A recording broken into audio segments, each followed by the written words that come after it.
Hello there, it's Eamon Holmes here from Breakfast on GB News. We're not just on your television and your screens, you know. We're on DAB plus digital radio, so you can listen to your favourite shows on the move. If you've not yet listened to GB News Radio, it's very simple. We're on your radio player and TuneIn apps, on your smart speaker, phone or tablet, or online at gbnews.uk. Take us with you wherever you go. GB News Radio. You never have to miss a moment of the People's Channel.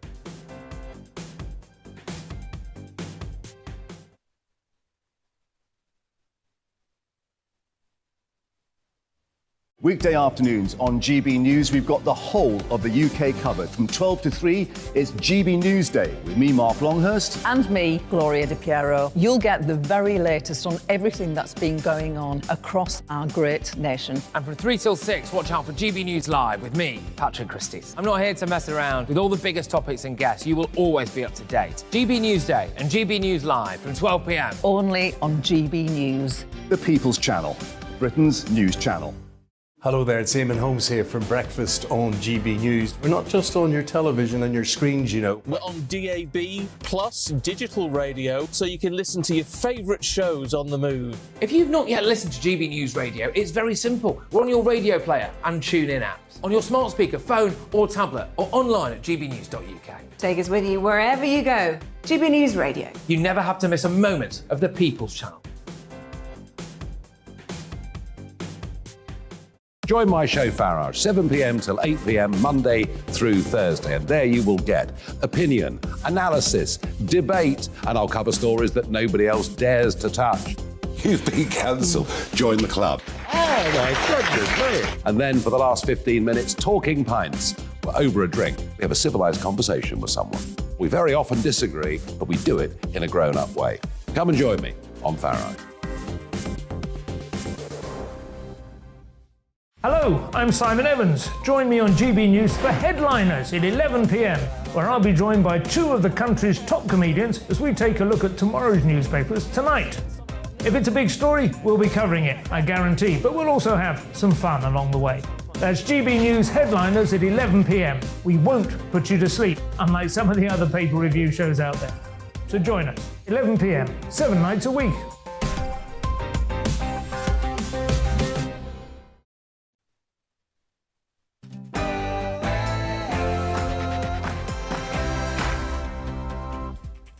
A very good morning to you. It's 9:31 and this is The Briefing with me, Tom Harwood, on your TV and your radio. Today we explore some of the biggest topics in British politics. Of course, the state of the polls, and I'll be joined throughout by Sir John Curtis. I'm also going to be talking about Labour's deselection of a leading Corbynite MP, the state of the economy as well, and on top of all of that, the Scottish court case that could lead to another referendum. All that to come after the headlines.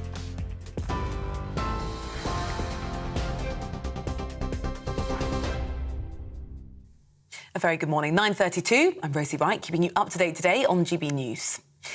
Now, official figures show the UK's economy unexpectedly shrank by 0.3% in August. Experts had been expecting economic growth to flatline, not shrink. The Office for National Statistics says consumer-facing services like retail, hairdressers and hotels struggled, whilst there was a notable decrease in the manufacturing sector. The value of the pound has risen this morning after it briefly fell below $1.10 overnight. The drop followed the Bank of England warning its emergency support package in place to stabilise the markets will end on Friday. The bank have made a series of interventions to support and address what they called the dysfunctional market in the wake of the turmoil over the government's mini-budget. Russia's security service says it's detained 8 people in connection with an explosion that damaged a bridge to annex Crimea at the weekend. The Kremlin's Federal Security Service say 5 of those held are Russians, whilst the others were Ukrainian and an Armenian. It says NATO defence ministers are meeting in Brussels today to discuss providing Ukraine with additional support to prevent further Russian attacks. The British Medical Association is warning the NHS is in danger of complete collapse after a poll found that more than 2 in 5 senior medics plan to leave the service in the next year. Doctors at the association say the NHS and its staff are on their knees after real-term pay cuts and staff shortages. They're calling for immediate action, urging the government to restore doctors' pay. The actress Dame Angela Lansbury has died at the age of 96.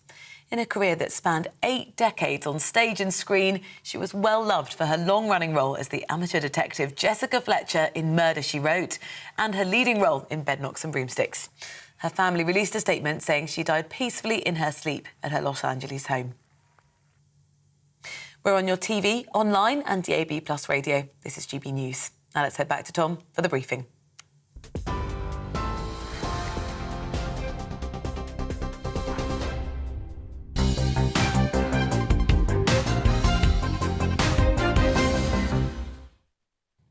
A very good morning to you. It's 9:34 and this is The Briefing with me, Tom Harwood, on your TV and your radio. Now, today Liz Truss faces her second ever Prime Minister's questions amidst a tricky political and economic background. The Office for National Statistics, of course, today revealed that the economy contracted in August, the month before the Prime Minister took office. To some, this demonstrates Tory mismanagement of the economy. To others, it shows the need for a radical change, a break with orthodoxy, what some might call a growth plan.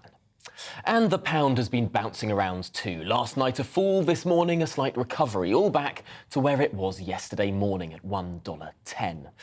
Also today, the Chancellor is in Washington, D.C., and the Prime Minister faces her backbenchers in a meeting of the 1922 Committee later this afternoon. There's so much to discuss, from the supply-side reform agenda to market volatility and, of course, the looming 31st of October Halloween fiscal statement. And perhaps of most concern for Tory MPs, it is, of course, the state of the polls. And who better to discuss the state of the polls now than Sir John Curtis, Professor Sir John Curtis, Professor of Politics at the University of Strathclyde, of course. I suppose, first of all, let's get a broad understanding of where we are. We get very excited by some of these polls that show Labour are 35 points ahead, others showing them only 20 points ahead. I suppose the average is somewhere between. Yeah, sure, of course. One of the first rules of journalism is the exception is always used to try to prove the rule, which, of course, is not necessarily the best way of evidencing things. If you take the 7 polls that have been conducted since the closure of the Conservative conference, in the middle of last week, we're looking at Labour 51, Conservative 24. So, we're looking at a 27-point Labour lead. So it's not far off the 30 points, even, on the average across those polls. Now, that compares with a 9-point Labour lead as of immediately before the fiscal statement. So basically, since the fiscal statement, 2.5 weeks or so ago, we've seen a 9% swing from Conservative to Labour, because the Conservatives are down by 8, Labour up by 10, so it's a 9% swing. Now, we were talking a little bit earlier, towards the back end of the previous programme, about the ERM crisis that Wednesday, which, of course, was the last time a Conservative administration got into trouble with the financial markets. Now, that also cost the Conservatives badly, and indeed it could cost the Conservatives in a way from which they never subsequently recovered. But just to give you some idea of the scale of what's happened, even in the wake of the financial difficulties of 1992, the swing against the Conservatives after a month, not after a fortnight, was of the order of 7.5 points. So this is at least on this scale, probably more, and certainly more speedy than what even happened in 1992. I wonder if within that speed there is potentially a narrow path out of this for the Prime Minister, in that people are willing to make their minds up pretty quickly, potentially willing to change their minds pretty quickly. At the moment, there's this sense of financial chaos. The Labour Party keep using the phrase that the economy has crashed. If there's more positive economic data, and the IMF suggested yesterday that perhaps the growth plan may well be a boost to economic growth. A bit.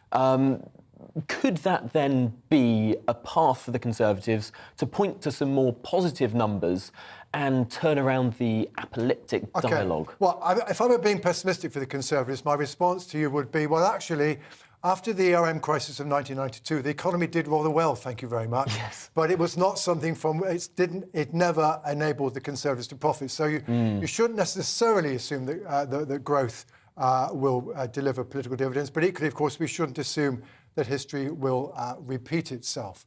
But certainly what will be crucial is that the government regains its reputation for economic competence. Because again, if you go back to where we were just before the fiscal event, basically in most of the polls, Conservative and Labour were neck and neck when voters were being asked, which economy do you think can run the economy best? You're now looking at Labour basically around 40 points, the Conservatives around 20 points. So therefore, the crucial thing is the Conservatives need to do something about that. The one bright spot for the Conservatives, I think, is that it's probably true that this movement has had much more to do with, frankly, a decline in confidence in the competence of this government than necessarily a belief that Labour Party would necessarily turn it around.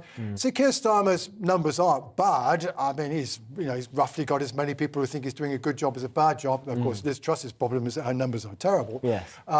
But equally, it's not brilliant. There isn't the. But I suppose he's not popular like Tony Blair was between 92 and 97. Equally, there is the old age adage that oppositions don't win elections, governments lose them, and in this case, that might well be a pretty stark example of that. Indeed, that's potentially the problem with the Conservatives, because the honest truth is, of course, is that arguably the Labour Party is also all over the place over this financial crisis because they are backing two of the biggest tax cuts that the government is proposing. But then they're wanting to go on to say, but we are going to be fiscally responsible. And of course, the biggest measure is the energy price freeze, which dwarfs any kind of tax cut in unfunded commitments. I wonder, though, Conservative MPs at midday today will be sitting behind Liz Truss. No doubt there will be some very noisy people in support, but it might be more interesting to look at who doesn't turn up or chooses to sit on their hands. They will have the polls at the forefront of their minds, should they?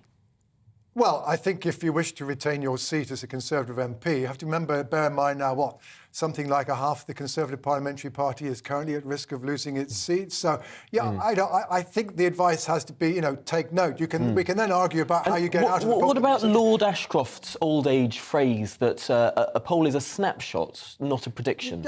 Of course, absolutely. It's just that you need to realise that, one, you are now a very long way behind the polls, much further away than you've been at any point since 2010. Two, you now have a deeply unpopular Prime Minister. And three, you don't have your reputation for economic competence. And four, you're now at risk of being a divided party over the issue of how to run the economy and the fiscal finances. Now, all I can say to you is those are exactly the same four ingredients that dogged John Major from Black Wednesday onwards. Now, as I said, history doesn't necessarily repeat itself, but I think what Conservative MPs do need to be aware of is that, as it were, the ingredients for the cake of a Labour victory have been assembled. The question is, do they end up being combined and go into the electoral oven? That's still what's uncertain, but the risk is very, very clearly there. Really, really stark picture you're painting there. We will return to this conversation in a moment, but we must first discuss one of the other big issues that this government faces. Of course, it's not just economic, but also constitutional. Today is the second and final day of the Supreme Court's hearing of the case of Scotland's nationalist devolved government's ability to hold a rerun of that 2014 Scottish independence, or as some might prefer to call it, British partition referendum. As we touched on yesterday, Nicola Sturgeon has proclaimed that a second vote would be the will of the Scottish people, thanks to the election results last year, and has even set a date, in her mind at least, of October the 19th. For that vote. Of course, the Constitution, October the 19th next year, I should say, not this year. Of course, the Constitution is a matter for Westminster, not Holyrood. So as things stand, she can't proceed legally without the permission of Parliament, something that Westminster is clearly not willing to grant. And that's what's brought this case before the Supreme Court. Our national reporter, Paul Hawkins, has been following the case and sent us this report.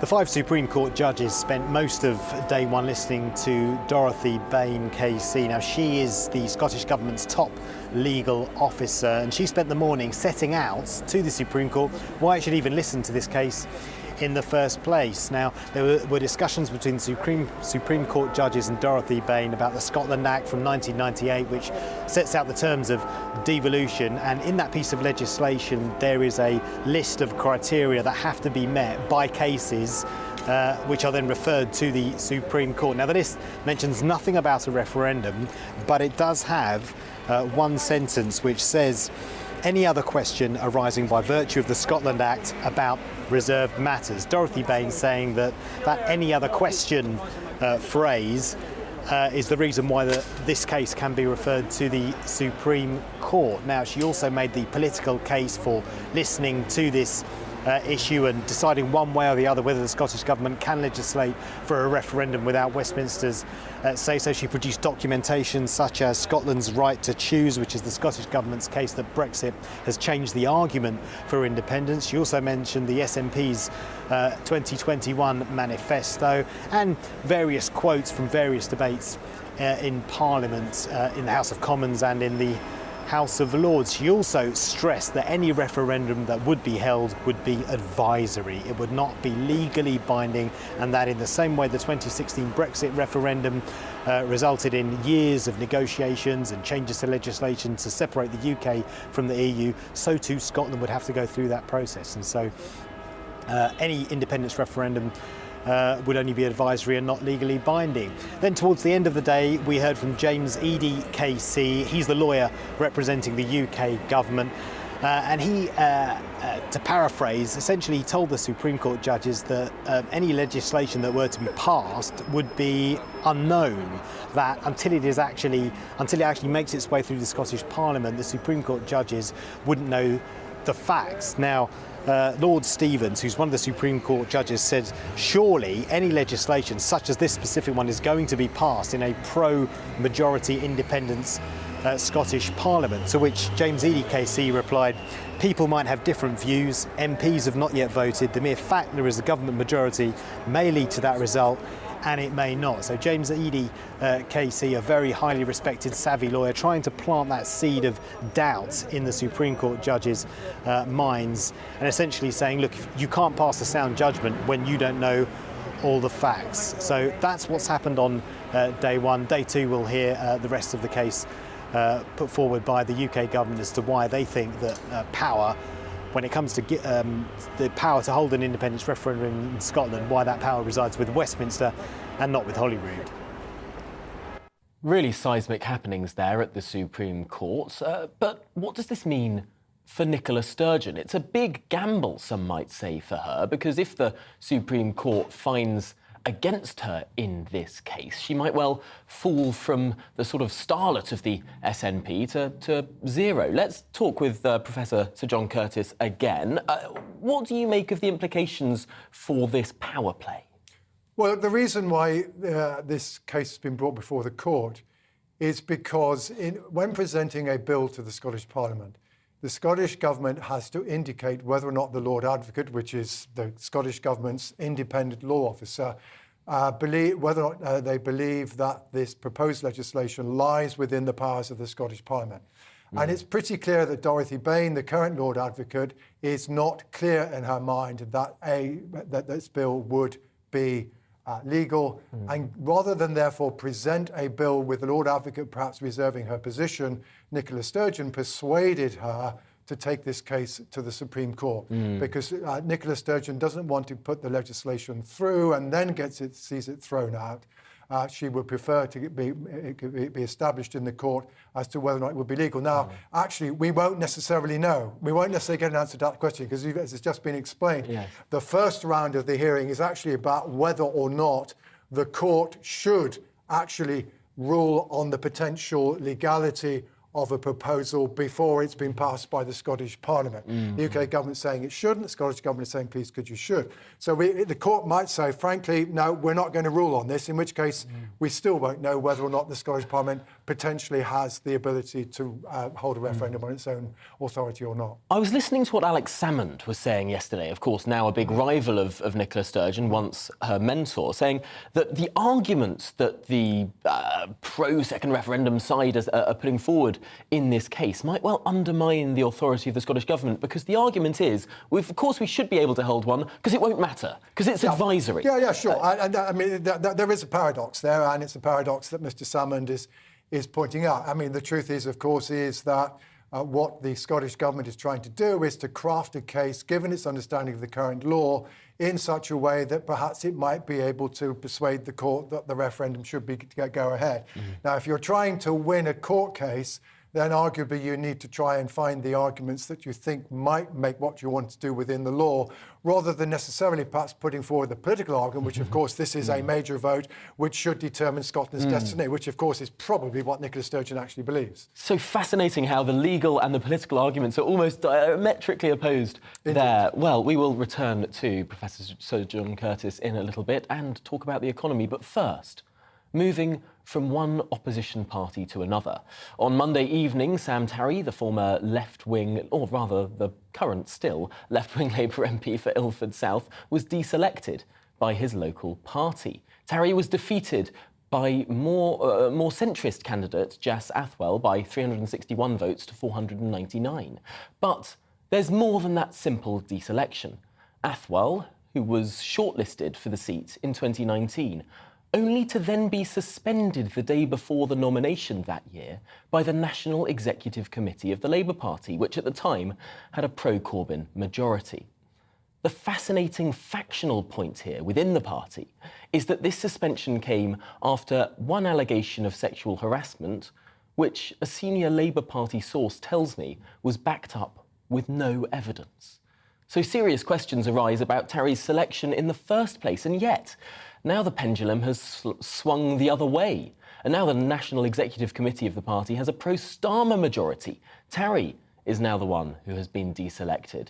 For his part, he's appearing to question the integrity of that ballot, asking for full information of those who cast electronic votes in Monday night's selection. He's asking they be provided to his campaign team. Murky factional waters indeed. Of course, the irony here is that many of Tarry's wing of the party fought for mandatory reselection of MPs in the first place, a process that has now ousted one of their own. There's so much to digest in this complicated story, and to understand what it all means, I'm delighted to be joined now by John Mann, the former Labour MP for Bassetlaw, who now sits as an independent member of the House of Lords. John, thank you so much for joining us today. I suppose, pleasure. Firstly, let's discuss what this means, because it's pretty hard to bring forward one of these ballots, to bring forward a deselection attempt. What's behind it? Well, it hasn't happened since 2010, and it's incredibly difficult to do. You need to lose the support of the local members and the unions, and to have 500 people voting against you in your own constituency has never happened before, ever in the history of the Labour Party. So it's pretty big, and the level of resource that Mr Tarry threw at it, vast teams going in and knocking on doors, ringing people up, there's a clear message. If you stitch up a selection, which is what happened in 2019, it will come back to bite you. So it's your analysis here that 2019 there was a stitch-up, unambiguously, that the pro-Corbyn majority of the NEC suspended the most likely candidate to win almost arbitrarily. It was totally stitched up. But it wasn't just then it was done. In the seat I used to represent, Bassetlaw, at the same time they did exactly the same thing. Trumped up charges against the person who'd actually been selected there. And it came from London, a moderate in the Labour Party, totally fictitious charges, and they got rid of her and put in their own stooge. This is really profound, Lord Mann, because you're suggesting here that across 2019, across the slate of quick selections that took place for that snap election, the pro-Corbyn Labour Party, the majority of the NEC, almost trumped up bogus harassment allegations against a number of candidates to get the Blairites out and the Corbynites in. That's exactly what they did. bogus trumped-up charges. The one I'm very aware of were the ones in Bassetlaw. Were absolutely extraordinary. They were totally fictitious. They were outrageous. And the only question was, did the candidate, in the middle of a general election, sue her own party for the outrageous stuff they did? She chose not to do so, and Mr. Atwell chose not to do so. He's got his revenge, you might say. But actually, the numbers of people who voted for him, here's a man who was the embodiment of local politics, hugely popular, and that's why all these people came out and voted for him. What does this say about the integrity of the selection process? Because, of course, now Sam Terry is accusing the other side of trying to stitch it up, I suppose, demanding that more information comes out against these electronic ballots. Can we trust the democratic processes within the Labour Party? Well, actually, I've had a little analysis of what happened in Ilford. Jazz Atwell got the overwhelming number of people who turned up to the meeting. So actually, Mr. Tarry seems to have done disproportionately well on the electronic votes. Those who voted didn't go to the meeting. So absolute nonsense, no evidence whatsoever. And, of course, it won't be made precise because people would take legal action. It's to be honest, it's impossible to do because you have to be on the electoral register to be a member. It's a criminal offence to fraudulently go on the election. It's a really, really remarkable story with big implications. But, John Mann, I'm afraid we're going to have to leave it there. We are so tight for time. I would love to discuss this in further detail, especially the other cases around the country where this appears to have taken place. But thank you for joining us this morning on The Briefing. John Mann there, the independent member of the House of Lords. Let's finally today turn to the state of the economy, because there have been quick movements around overnight. Liam Halligan is here, our economics and business editor. Liam, what on earth is going on in the markets? What's going on is that the gilt market is reacting to the fact that the Bank of England says it is going to actually take away that financial support on Friday as advertised. The Governor of the Bank of England, Andrew Bailey, said that at an international conference in Washington. The Chancellor is also there. These are the annual meetings of the World Bank and the International Monetary Fund, a sort of big annual powwow, a nice junket for Western policymakers over there in the US. The pound has actually held up quite well. A lot of people were speculating it would get absolutely hammered this morning. It dipped last night, but then sort of climbed again this morning. That often happens because, funnily enough, most people in the Western world are asleep. And as Asian markets, they can use thin volumes on the pound to short the pound and make some cash, frankly. It happens all the time. It's just most of the time we don't shouldn't pay too much attention over the overnight moves and look more in the round. We should look closely, and I'm looking closely. I've become the sort of 10-year gilt yield correspondent. It's the pinnacle of my broadcasting career. I mean, who knew that Westminster, the entire country, would be so focused on these borrowing costs? But they should. And this is the thing about financial turbulence. Nothing happens for a very long time, then an awful lot happens very quickly. That's how financial markets work.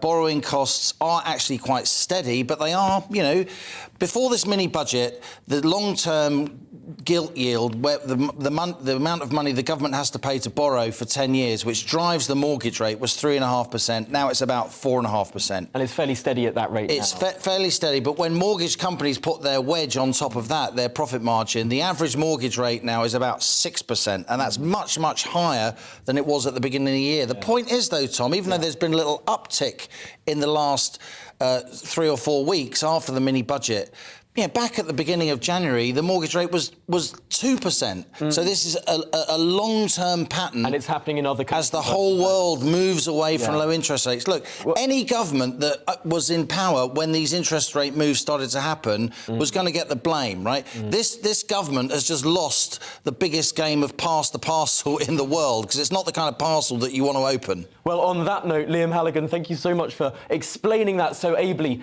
to our viewers and indeed to to Professor Sir John Curtis for talking through all of the political implications of all of the above earlier as well. Thank you both. Now, that's it for me today. Up next, it's To The Point with Mercy Maroki, but next, it's the weather.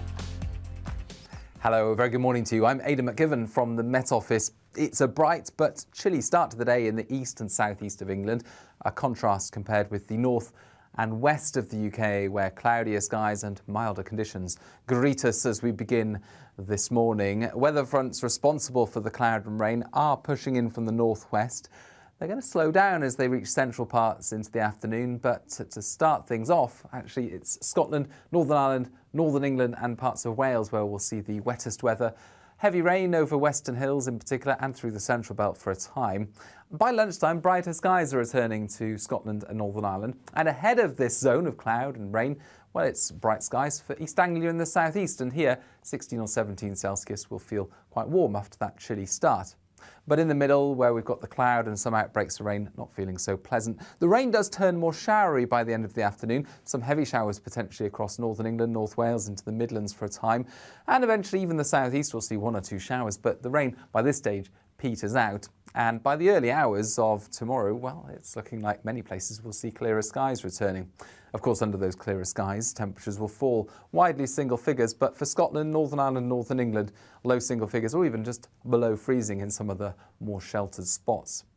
Across much of the UK then, it's a bright but chilly start for Thursday, but there'll be some mist and fog first thing and some slow to clear cloud through the east of England. Once that does clear, sunny skies for much of the north and the east for a time, but the rain clouds are already gathering towards the southwest.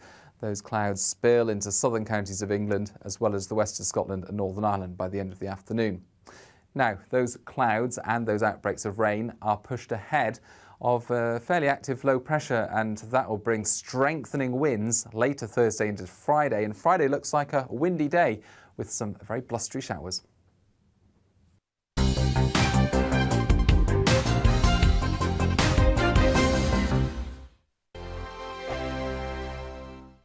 Weekday afternoons on GB News, we've got the whole of the UK covered. From 12 to 3, it's GB News Day with me, Mark Longhurst. And me, Gloria Di Piero. You'll get the very latest on everything that's been going on across our great nation. And from 3 till 6, watch out for GB News Live with me, Patrick Christys. I'm not here to mess around with all the biggest topics and guests. You will always be up to date. GB News Day and GB News Live from 12 p.m. Only on GB News. The People's Channel, Britain's news channel.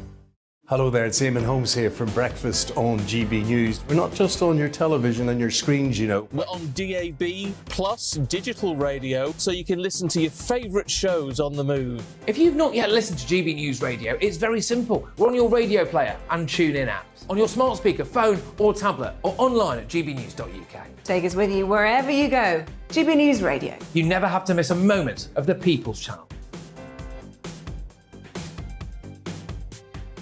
Join my show Farage, 7 p.m. till 8 p.m. Monday through Thursday. And there you will get opinion, analysis, debate, and I'll cover stories that nobody else dares to touch.